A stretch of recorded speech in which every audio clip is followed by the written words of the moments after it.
عليكم ورحمة الله وبركاته.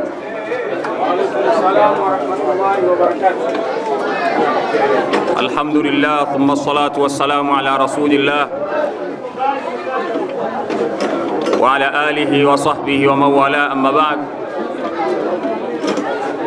baada ya kumshukuru Allah subhanahu wa ta'ala na kumtakia rehma Bwana Mtume Muhammad sallallahu alayhi wa alihi wasallama, kwanza tumshukuru Mwenyezi Mungu aliyetuwezesha tumeweza kukutana katika tukio kama hili. Malengo na shabaha ni kuweza kuiombea nchi yetu amani na utulivu. Nimepewa dakika chache kwa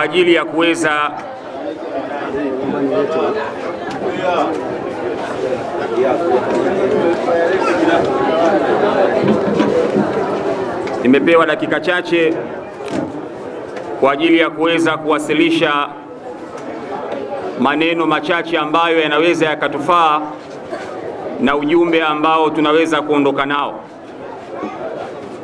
Ndugu zangu, tunatambua ya kwamba amani ndiyo kitu pekee ambacho kimeweza kutufanya sisi Waislamu na ambao sio Waislamu tuliokusanyika katika mkusanyiko huu.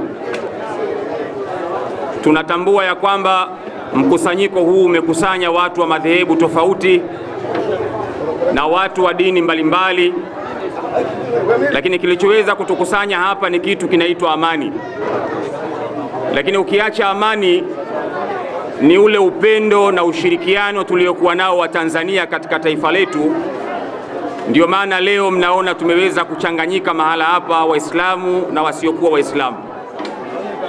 Lakini tumeweza kukutana hapa makabila mbalimbali kwa sababu ya utamaduni wetu wa Tanzania. Kwa hiyo hili ni jambo la kumshukuru Allah subhanahu wa ta'ala, la kumshukuru Mungu sana kwamba Watanzania utamaduni wetu kuwa ni kitu kimoja.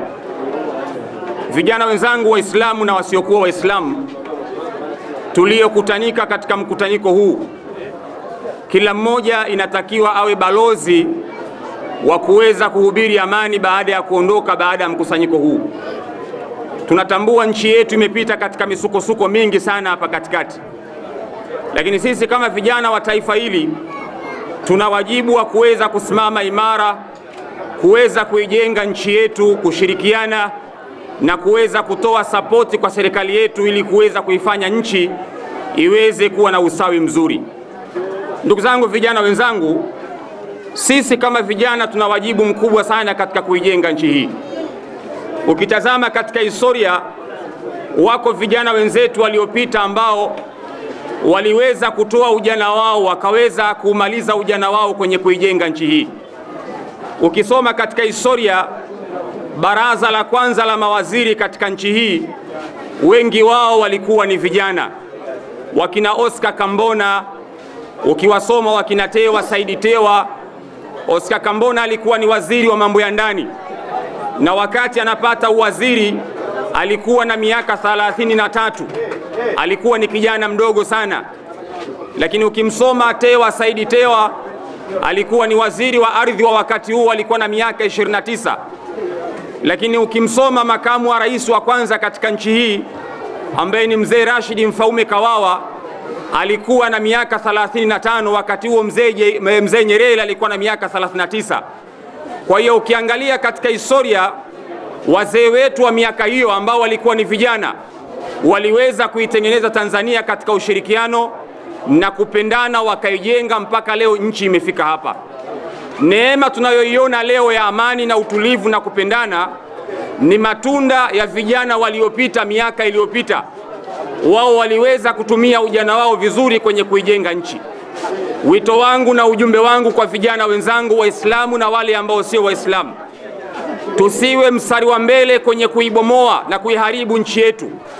Hii ni tunu ambayo tumeletewa na wazee wetu, tumeletewa na walimu wetu, tumeletewa na viongozi wetu. Ukisoma katika historia, neema unayoiona leo Tanzania, tunapanda mwendo kasi, tunapanda ndege, tunakwenda Rufiji kwa haraka. Zamani ukiwauliza kina mzee Jongo, Rufiji ilikuwa ni mwendo wa siku nzima au siku mbili huko njiani. lakini leo unaweza kwenda Rufiji kwa muda wa dakika 45 30 umefika Rufiji. Zamani ukitaka kwenda Msanga Ngongele nyumbani kwetu unatumia siku 2 nzima uko njiani, lakini leo unachagua gari gani upande kwenda Msanga. Kwa hiyo hizi ni neema ambazo watu wengi ukiwauliza wa miaka ya nyuma watakwambia ni namna gani Tanzania imeweza kupiga hatua. Tusidanganywe vijana wenzangu wa Kiislamu na wale ambao sio wa Kiislamu, tukaambiwa kwamba nchi yetu haina maendeleo. Nikitazama kwa mbali na waona wakina mama mmevaa madela mazuri, mmevaa madashidashi mazuri, mmevaa maabaya. Zamani bibi zetu walikuwa wanavaa kaniki, zilikuwa ndio nguo za thamani na gharama kwa miaka hiyo. Leo ukimletea mtu kaniki mtagombana, atakuona mchawi. Zamani wazee wetu walikuwa wanavaa vitambaa vya sanda. Zamani ilikuwa ukikutwa na sukari kilo 4 unapewa kesi ya uchumi. Zamani ilikuwa ukionekana una baiskeli inaonekana wewe ni tajiri. Kwa hiyo ukiitazama Tanzania ya leo na miaka iliyopita, Tanzania hii ina maendeleo makubwa na ina neema kubwa sana kufananisha na miaka ya nyuma ambapo wazee wetu maisha walioishi. Zamani ilikuwa wazee wanakwenda kupanga foleni kwa ajili ya unga wa njano. Njaa ilikuwa inatawala, unga wa njano ulikuwa na thamani.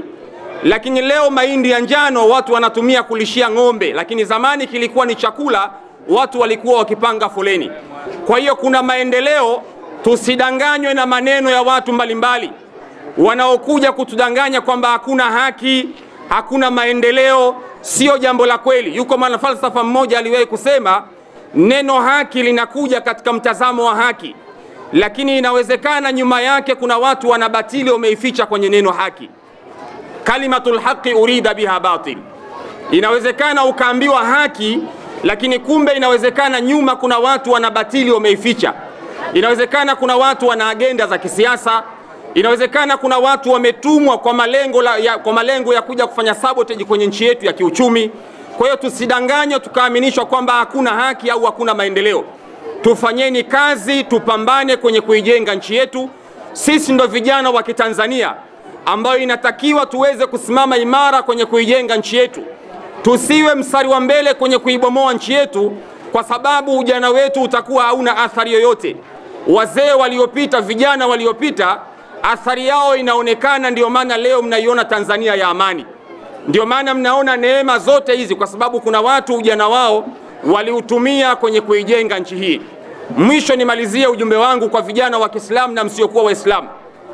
Kuna tishio limekuja la tarehe 9. Kuna baadhi ya watu wanahamasisha vijana waingie barabarani kwenda kuandamana.